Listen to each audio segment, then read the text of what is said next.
রমাদানুল মুবারক একজন মানুষকে আল্লাহ ওয়ালা করতে সহযোগিতা করে। রমাদানুল মুবারক একজন ব্যক্তিকে পরিবর্তন করতে সহযোগিতা করে, সহায় হয়। যদি আমি পরিবর্তন না হই, আপনি যদি পরিবর্তন না হন, তাহলে এটা হচ্ছে আমার আপনার জন্য কপাল পড়া হতভাগার কারণ। রমাদানুল মুবারক আসার পরেও এখনো সালাতের প্রতি গাফেল, তাহলে রমাদানের মধ্যে আমার পরিবর্তন কোথায় আসলো? রমাদানুল মুবারক আসার পরেও এখনো আমি কথায় কথায় গালি দিই, এখনো আমি মিথ্যা কথা বলি, তাহলে রমাদানের মাধ্যমে আমি কি পরিবর্তন হতে পেরেছি? কিন্তু রমাদান তো চলে যাচ্ছে, 9টা 10টা রমাদান তো চলে যাচ্ছে। আমি আগেও মানুষের সাথে কটু কথা বলতাম, এখনো বলি। আগেও আমি গীবত শিকায়েত করতাম, এখনো করি। বরং এখন একটা ধাপ এগিয়ে গেছে। আগে আমি গীবত শিকায়েত করতাম দোকানে বসে, আগে আমি গীবত শিকায়েত করতাম রাস্তায়, আগে আমি গীবত শিকায়েত করতাম বাসায়, এখন আমি মসজিদের আঙ্গিনায় গীবত শিকায়েত করি। এক ধাপ এগিয়েছে আমার।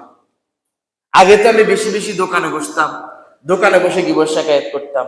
এখন আমি চেষ্টা করি মসজিদের আশেপাশে থাকার জন্য, মসজিদের সামনে মজমা বসে মসজিদের আশেপাশে থেকে গীবত শিকায়েত করতে এখন আমি বেশি পছন্দ করি। তাহলে আমার গুনাহের ধাপ বাড়ছে, আমার পরিবর্তনের ধাপ বাড়েনি।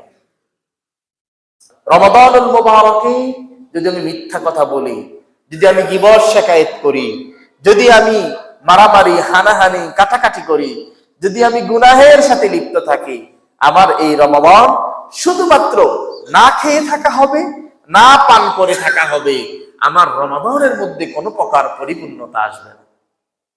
যদি আমার মন থেকে আমি হিংসা দূর করতে নাই পারি, যদি আমার মন থেকে আমি বিদ্বেষ দূর করতে নাই পারি, যদি আমার মন থেকে আমি যদি অন্যের প্রতি ঘৃণা যদি দূর করতে নাই পারি, তাহলে আমাকে এই রমাদানুল মুবারকের মাধ্যমে আমি কি পরিবর্তন হয়েছি?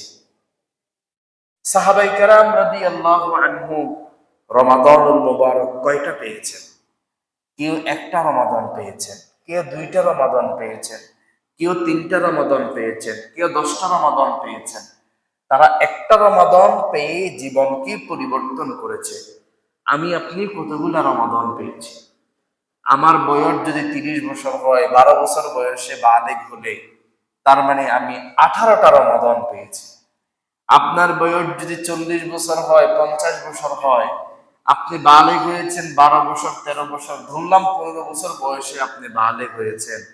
যদি আপনার বয়স যদি 50 বছর হয়, তাহলে আপনি 35টা রমাদান পেয়েছেন। তাহলে আপনার জীবনের গতিপথ কতটুকু পরিবর্তন হয়েছে? আপনার বয়স যদি 60 বছর হয়, আপনার বয়স যদি 70 বছর হয়, তাহলে আপনি যদি 15 বছর বয়সে বালেগ হন, 70 বছর বয়স হলে আপনি 55টা রমাদান পেয়েছেন। যদি 60 বছর আপনার বয়স হয়, আপনি 45টা রমাদান পেয়েছেন। এই 45টা রমাদানে কতটুকু আল্লাহর সন্তুষ্টি অর্জন করেছেন, কতটুকু আল্লাহ তাআলাকে প্রিয় করতে পেরেছেন, আমি কতটুকু করতে পেরেছি, এটা হচ্ছে প্রশ্ন।